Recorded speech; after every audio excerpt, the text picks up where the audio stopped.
জুলাই ঘোষণাপত্র এবং নির্বাচনের সময় ঘোষণাকে স্বাগত জানিয়েছে বিএনপি। রাতে জাতির উদ্দেশ্যে ডক্টর ইউনূসের ভাষণের প্রতিক্রিয়ায় তিনি জানান, এই ঘোষণার মাধ্যমে রাজনৈতিক স্থিতিশীলতা আসবে, ব্যবসা বাণিজ্য এবং বিনিয়োগ নিয়ে অনিশ্চয়তা কেটে যাবে।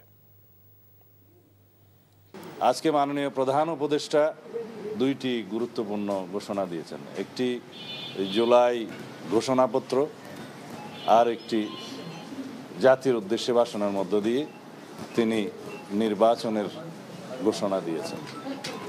আমরা দুটোকেই স্বাগত জানাই। জুলাই ঘোষণাপত্রের যে সমস্ত ঘোষণা তাকে রাষ্ট্রীয়ভাবে এবং সাংবিধানিকভাবে স্বীকৃতি দেওয়ার জন্য আমরা প্রতিশ্রুতিবদ্ধ।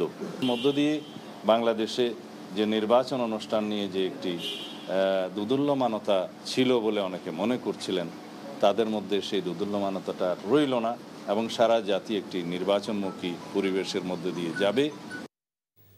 বান্ডেল থাকলে প্রতি সেনমানিতে টাকা বাঁচবে। বিকাশ সেনমানি বান্ডেল কিনে জিতুন প্রতি লেনদেনে।